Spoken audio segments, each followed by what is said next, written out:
But we're also going to have to, I believe, engage in tough, direct diplomacy with Iran, and this is a major difference that I have with Senator McCain. This notion that by not talking to people we are punishing them has not worked. It has not worked in Iran. It has not worked in North Korea. In each instance, our efforts at isolation have actually accelerated their efforts to get nuclear weapons. That will change when I'm President of the United States. Senator, what about talking? Well, Senator Obama twice said in debates that he would sit down with Ahmadinejad, Chavez, and Raul Castro without precondition. Without precondition. Now, here is Ahmadinejad, who is now in New York talking about the extermination of the state of Israel, of wiping Israel off the map.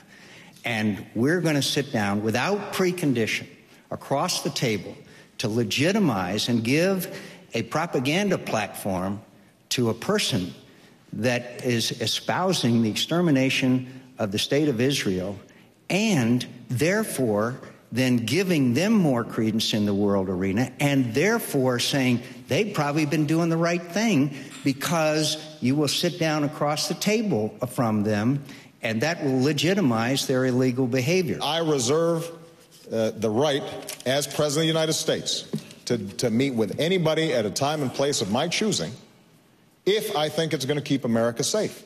And I'm glad that Senator McCain brought up the history, the bipartisan history of us engaging in direct diplomacy. Senator McCain mentioned Henry Kissinger, who's one of his advisors, who along with 5 recent secretaries of state just said that we should meet with Iran, guess what, without precondition. This is one of your own advisors. Now, understand what this means without preconditions. It doesn't mean that you invite them over for tea one day. What it means is that we don't do what we've been doing, which is to say, until you agree to do exactly what we say, we won't have direct contacts with you. There's a difference between preconditions and preparation. The Bush administration, some of Senator McCain's own advisors, all think this is important. And Senator McCain appears resistant.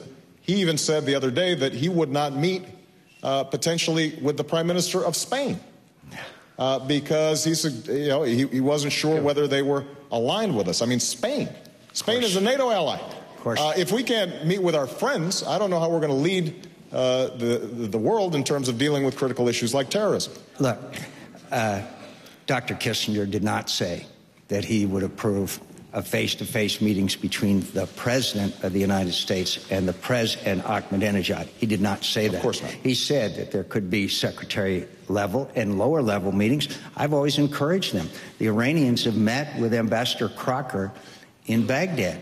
What Senator Obama doesn't seem to understand, that if without precondition you sit down across the table from someone who has called Israel a stinking corpse and wants to destroy that country and wipe it off the map, you legitimize those comments. This is dangerous. It isn't just naive. It's dangerous. Senator McCain keeps on using this example that suddenly the president would just meet with somebody without doing any preparation, without having low-level talks. Nobody's been talking about that. And Senator McCain knows it. This is a mischaracterization of my position. When we talk about preconditions, and Henry Kissinger did say we should have contacts without preconditions, the idea is that we do not expect to solve every problem before we initiate talks. And, the Bush administration has come to recognize that it hasn't worked. This notion that we are simply silent when it comes to our enemies. And the notion that we would sit with Ahmadinejad and not say anything while he's spewing his nonsense and his vile comments is ridiculous. Nobody's even talking about that. So let me get this right. We sit down with Ahmadinejad and he says, we're going to wipe Israel off the face of the earth. And we say, no, you're not? Yeah, oh, please. No, by the way, my friend Dr. Kissinger, who's been my friend for 35 years, would be interested to hear this conversation and Senator Obama's depiction of his positions on the issue. I've known him for 35 years, and I guarantee we will take a look. He would not say that presidential top level. Of course he encourages, and other people encourage contacts and negotiations and all other things. We do that all the time.